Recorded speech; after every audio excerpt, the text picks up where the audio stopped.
ద్వితీయోపదేశకాండము 14వ అధ్యాయము. ప్రతి సంవత్సరమున నీ విత్తనముల పంటలో దశమ భాగమును అవశ్యముగా వేరుపరచవలెను. నీ దినములన్నిటిలో నీ దేవుడైన యెహోవాకు నీవు భయపడ నేర్చుకొనున్నట్లు నీ దేవుడైన యెహోవా తన నామమునకు నివాస స్థానముగా ఏర్పరచుకొను స్థలమున ఆయన సన్నిధిని నీ పంటలో గాని, నీ ద్రాక్షారసములో గాని, నీ నూనెలో గాని 10వ వంతును నీ పశువులలో గాని, గొర్రె మేకలలో గాని తొలిచూలు వాటిని తినవలెను. మార్గము దీర్ఘముగానున్నందున, అనగా యెహోవా తన నామమునకు నివాస స్థానముగా ఏర్పరచుకొను స్థలము మిక్కిలి దూరముగానున్నందున, నీవు వాటిని మోయలేని ఎడల నీ దేవుడైన యెహోవా నిన్ను ఆశీర్వదించునప్పుడు వాటిని వెండికి మార్చి ఆ వెండిని చేతపట్టుకొని నీ దేవుడైన యెహోవా ఏర్పరచుకొను స్థలమునకు వెళ్లి, నీవు కోరు దేనికైనను, ఎద్దులకేమి, గొర్రెలకేమి, ద్రాక్షరసమునకేమి, మద్యమునకేమి, నీవు కోరు దానికి ఆ వెండినిచ్చి అక్కడ నీ దేవుడైన యెహోవా సన్నిధిని భోజనము చేసి, నీవును నీ ఇంటివారును నీ ఇంట నుండు లేవీయులను సంతోషింపవలెను. లేవీయులను విడవకూడదు. నీ మధ్యను వారికి పాలైనను స్వాస్థ్యమైనను లేదు. నీ దేవుడైన యెహోవా నీవు చేయు నీ చేతి పని అంతటిలోనూ నిన్ను ఆశీర్వదించున్నట్లు 3 సంవత్సరములకు ఒకసారి ఆ ఏట నీకు కలిగిన పంటలో 10వ వంతంతయు బయటకు తెచ్చి నీ ఇంట ఉంచవలెను. అప్పుడు నీ మధ్యను పాలైనను స్వాస్థ్యమైనను లేని లేవీయులను, నీ ఇంటనున్న పరదేశులను, తండ్రి లేనివారును, విధవరాండ్రును వచ్చి భోజనము చేసి తృప్తి పొందుదురు. ద్వితీయోపదేశకాండము 15వ అధ్యాయము. 7వ సంవత్సరాంతమున విడుదల ఇయ్యవలెను. ఆ గడువు రీతి ఏదనగా, తన పొరుగువానికి అప్పిచ్చిన ప్రతి అప్పులవాడు దానికి గడువు ఇయ్యవలెను. అది యెహోవాకు గడువు అనబడును. గనుక అప్పిచ్చినవాడు తన పొరుగువానినైనను తన సహోదరునినైనను నిర్బంధింపకూడదు. అన్యుని నిర్బంధింపవచ్చును గాని నీ సహోదరుని యొద్దనున్న దానిని విడిచిపెట్టవలెను. నీవు స్వాధీనపరచుకున్నట్లు నీ దేవుడైన యెహోవా నీకు స్వాస్థ్యముగా ఇచ్చుచున్న దేశములో యెహోవా నిన్ను నిశ్చయముగా ఆశీర్వదించును. కావున నేడు నేను నీకు ఆజ్ఞాపించుచున్న ఈ ఆజ్ఞలనన్నిటినీ అనుసరించి నడుచుకొనుటకు నీ దేవుడైన యెహోవా మాటను జాగ్రత్తగా వినిన ఎడల మీలో బీదలు ఉండనే ఉండరు. ఎలయనగా నీ దేవుడైన యెహోవా నీతో చెప్పియున్నట్లు నిన్ను ఆశీర్వదించును గనుక నీవు అనేక జనములకు అప్పిచ్చెదవు గాని అప్పు చేయవు. అనేక జనములను ఏలుదువు గాని వారు నిన్ను ఏలరు. నీ దేవుడైన యెహోవా నీకిచ్చుచున్న దేశమందు నీ పురములలో ఎక్కడనైనను నీ సహోదరులలో ఒక బీదవాడు ఉండిన ఎడల, బీదవాడైన నీ సహోదరుని కరుణింపకుండా నీ హృదయమును కఠినపరచుకొనకూడదు. నీ చెయ్యి ముడుచుకొనక వాని కొరకు అవశ్యముగా చెయ్యి చాచి వాని అక్కర చొప్పున ఆ ఎక్కరకు చాలినంత అవశ్యముగా వానికి అప్పియ్యవలెను. విడుదల సంవత్సరమైన 7వ సంవత్సరము సమీపమైనదని చెడ్డ తలంపు నీ మనసులో పుట్టక ఇండునట్లు జాగ్రత్త పడుము. బీదవాడైన నీ సహోదరుని ఎడల కటాక్షము చూపక నీవు వానికేమియూ ఇయ్యకపోయిన ఎడల వాడొకవేళ నిన్ను గూర్చి యెహోవాకు మొర్రపెట్టును. అది నీకు పాపమగును. నీవు నిశ్చయముగా వానికి ఇయ్యవలెను. వానికిచ్చినందుకు మనసులో విచారపడకూడదు. ఇందువలన నీ దేవుడైన యెహోవా నీ కార్యములన్నిటిలోనూ నీవు చేయు ప్రయత్నములన్నిటిలోనూ నిన్ను ఆశీర్వదించును. బీదలు దేశములో ఉండక మానరు.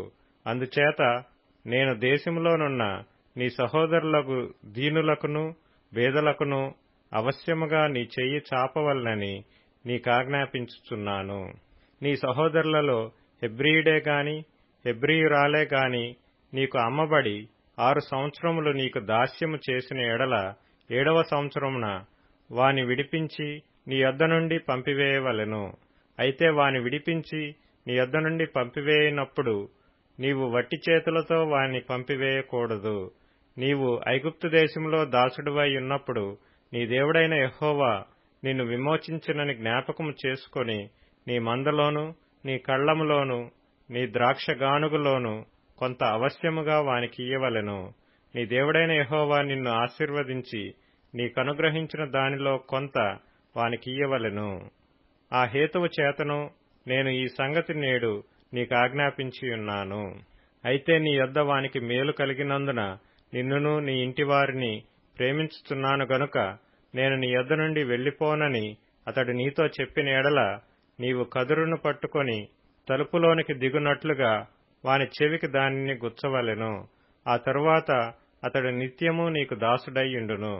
అలాగుననే నీవు నీ దాసికిని చేయవలెను. వానిని స్వతంత్రునిగా పోనిచ్చుట కష్టమని నీవు అనుకొనకూడదు. ఏలైనగా వాడు 6 సంవత్సరములు నీకు దాస్యం చేసినందున జీతగానికి రావలసిన 2 జీతముల లాభము నీకు కలిగెను. అలాగైతే నీ దేవుడైన యెహోవా నీకు చేయి వాటన్నిటి విషయములో నిన్ను ఆశీర్వదించును. నీ గోవులలోనేమి నీ గొర్రె మేకలలోనేమి తొలిచూలు ప్రతి మొగదానిని నీ దేవుడైన యెహోవాకు ప్రతిష్ఠింపవలెను. నీ కోడెలలో తొలిచూలు దానితో పనిచేయకూడదు. నీ గొర్రె మేకలలో తొలిచూలు దాని బొచ్చు కత్తిరింపకూడదు. యెహోవా ఏర్పరచుకొను స్థలమున నీవును నీ ఇంటివారును నీ దేవుడైన యెహోవా సన్నిధిని ప్రతి సంవత్సరము దానిని తినవలెను. దానిలో లోపము అనగా దానికి కుంటితనమైనను గ్రుడ్డితనమైనను మరి ఏ లోపమైనను ఉండిన ఎడల నీ దేవుడైన యెహోవాకు దాని అర్పింపకూడదు. జింకను దుప్పిని తినునట్లు నీ పురములలో పవిత్రాపవిత్రులు దాని తినవచ్చును. వాటి రక్తమును మాత్రము నీవు తినకూడదు. నీళ్లవలే భూమి మీద దాని పారబోయవలెను. ద్వితీయోపదేశకాండము 16వ అధ్యాయము. అబీబు నెలను ఆచరించి నీ దేవుడైన యెహోవాకు పస్కా పండుగ జరిగింపవలెను. ఏలయనగా అబీబు నెలలో రాత్రివేళ నీ దేవుడైన యెహోవా ఐగుప్తు నుండి నిన్ను రప్పించెను. యెహోవా తన నామమును స్థాపించుటకై ఏర్పరచుకొను స్థలములోనే నీ దేవుడైన యెహోవాకు పస్కాను ఆచరించి గొర్రెమేకలలో గాని గోవులలో గాని బలి అర్పింపవలెను. పస్కా పండుగలో పొంగిన దేనినైనను తినకూడదు. నీవు త్వరపడి ఐగుప్తు దేశములో నుండి వచ్చితివి గదా.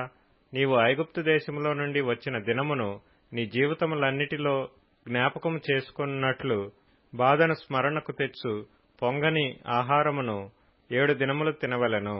నీ ప్రాంతములన్నిటిలో 7 దినములు పొంగినదేదైనను కనబడకూడదు.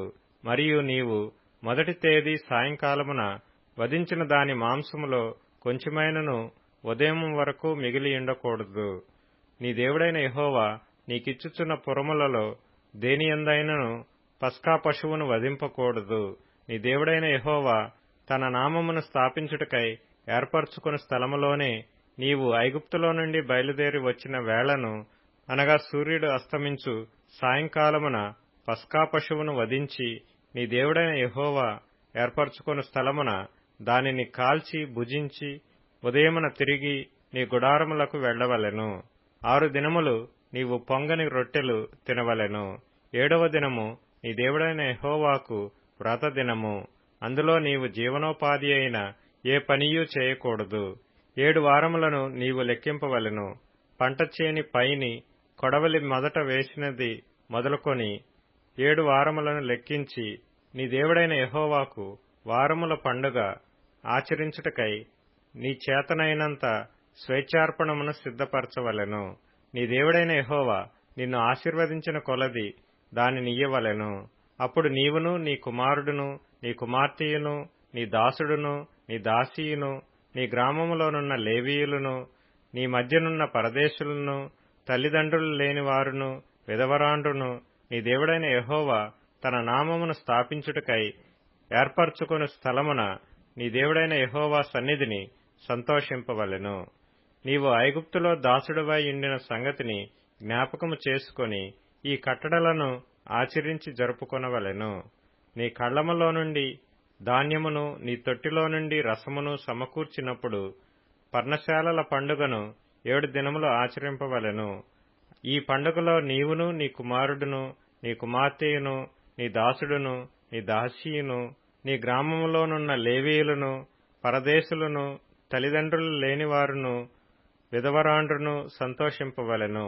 నీ దేవుడైన యెహోవా నీ రాబడి అంతటిలోనూ నీ చేతి పనులన్నిటిలోనూ నిన్ను ఆశీర్వదించును గనుక యెహోవా ఏర్పరచుకొను స్థలమును నీ దేవుడైన యెహోవాకు 7 దినములు పండుగ చేయవలెను. నీవు నిశ్చయముగా సంతోషింపవలెను. ఏటికి 3 మారులు అనగా పొంగని రొట్టెల పండుగలోను, వారముల పండుగలోను, పర్ణశాలల పండుగలోను నీ దేవుడైన యెహోవా ఏర్పరచుకుని స్థలమున నీ మగవారందరూ ఆయన సన్నిధిని కనబడవలెను. వారు ఒట్టి చేతులతో యెహోవా సన్నిధిని కనబడక నీ దేవుడైన యెహోవా నీకనుగ్రహించిన దీవెన చొప్పున ప్రతివాడును తన శక్తి కొలది ఇయ్యవలెను. నీ దేవుడైన యెహోవా నీకిచ్చుతున్న గ్రామములన్నిటినూ నీ గోత్రములకు న్యాయాధిపతులను నాయకులను నీవు ఏర్పరచుకొనవలెను. వారు న్యాయమును బట్టి జనులకు తీర్పు తీర్చవలెను. నీవు న్యాయము తప్పి తీర్పు తీర్చకూడదు, పక్షపాతము చేయకూడదు, లంచము పుచ్చుకొనకూడదు. ఏలైనగా లంచము జ్ఞానుల కన్నులకు గ్రుడితనము కలుగుచేయును, నీతిమంతుల మాటలకు అపార్థము పుట్టించును. నీవు జీవించి నీ దేవుడైన యెహోవా నీకిచ్చుచున్న దేశమును స్వాధీనపరచుకున్నట్లు కేవలము న్యాయమునే అనుసరించి నడుచుకొనవలెను. నీ దేవుడైన యెహోవాకు నీవు కట్టు బలిపీఠము సమీపమున ఏ విధమైన వృక్షమును నాటకూడదు, దేవతా స్తంభమును ఏర్పరచకూడదు. నీ దేవుడైన యెహోవా విగ్రహమును ద్వేషించువాడు గనుక నీవు ఏ స్తంభమునైనా నిలువబెట్టకూడదు. కీర్తనల గ్రంథం 43వ కీర్తన. దేవా, నాకు న్యాయము తీర్చుము, భక్తిలేని జనముతో నా పక్షమున వాద్యమాడుము. కపటము కలిగి దౌర్జన్యము చేయువారి చేతిలో నుండి నీవు నన్ను విడిపించెదవు. నీవు నాకు దుర్గమైన దేవుడవు, నన్ను త్రోసివేసితివేమి? నేను శత్రువు బాధచేత దుఃఖాక్రాంతుడనై సంచరింపనేలా? నీ వెలుగును నీ సత్యమును బయలుదేరజేయుము, అవి నాకు త్రోవచూపును. అవి నీ పరిశుద్ధ పర్వతమునకును నీ నివాస స్థలమునకును నన్ను తోడుకొని వచ్చును. అప్పుడు నేను దేవుని బలిపీఠమునొద్దకు, నాకు ఆనంద సంతోషములు కలగజేయు దేవుని యొద్దకు చేరుదును. దేవా, నా దేవా, సితారా వాయించుచు నీకు కృతజ్ఞతాస్తుతులు చెల్లించెదను. నా ప్రాణమా, నీవేళ కృంగియున్నావు? నాలో నీవేళ తొందరపడుచున్నావు? దేవుని యందు నిరీక్షణయుంచుము. ఆయన నా రక్షణకర్త, నా దేవుడు.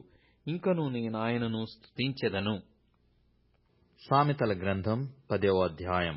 సోమరి తనను పనిపెట్టువారికి పండ్లకు పులుసు వంటివాడు, కండ్లకు పొగ వంటివాడు.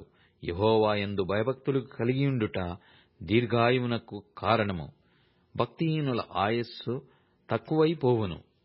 లూకాసు వార్త 8వ అధ్యాయం. వారు గలిలయకు ఎదురుగా ఉండు గెరాసీనీయుల దేశమునకు వచ్చిరి. ఆయన ఒడ్డున దిగినప్పుడు ఆ ఊరి వాడొకడు ఆయనకు ఎదురుగా వచ్చెను. వాడు దయ్యములు పట్టిన వాడై బహుకాలము నుండి బట్టలు కట్టుకొనక సమాధులలోనే గాని ఇంటిలో ఉండువాడు కాడు. వాడు యేసును చూచి కేకలు వేసి ఆయన ఎదుట సాగిలపడి, యేసు, సర్వోన్నతుడైన దేవుని కుమారుడా, నాతో నీకేమి? నన్ను బాధపరచుకుమని నిన్ను వేడుకొనుచున్నాను అని కేకలు వేసి చెప్పెను. ఏలయనగా ఆయన ఆ మనుష్యుని విడిచి వెలుపలికి రమ్మని ఆ అపవిత్రాత్మకు ఆజ్ఞాపించెను. అది అనేక పర్యాయములు వానిని పట్టుచు వచ్చెను గనుక వానిని గొలుసులతోనూ కాలి సంకెళ్లతోనూ కట్టి కావలి యందుంచిరి. గాని వాడు బంధకములను తెంపగా దయ్యము వానిని అడవిలోనికి తరుముకొని పోయెను. యేసు నీ పేరమని వాని నడుగగా చాలా దయ్యములు వానిలో చొచ్చియుండెను గనుక వాడు తన పేరు సేన అని చెప్పి పాతాళంలోనికి పోవుటకు తమకు ఆజ్ఞాపింపవద్దని ఆయనను వేడుకొనెను. అక్కడ విస్తారమైన పందుల మంద కొండమీద మేయుచుండెను గనుక వాటిలో చొచ్చుటకు తమకు సెలవిమ్మని ఆయనను వేడుకొనగా ఆయన సెలవిచ్చెను. అప్పుడు దయ్యములు ఆ మనిషిని విడిచిపోయి పందులలో చొచ్చెను గనుక ఆ మంద ప్రపాతము నుండి సరస్సులోనికి వడిగా పరిగెత్తి ఊపిరి తిరుగక చచ్చెను. మేపుచున్నవారు జరిగిన దానిని చూచి పారిపోయి ఆ పట్టణములోనూ గ్రామములలోనూ ఆ సంగతి తెలియజేసిరి.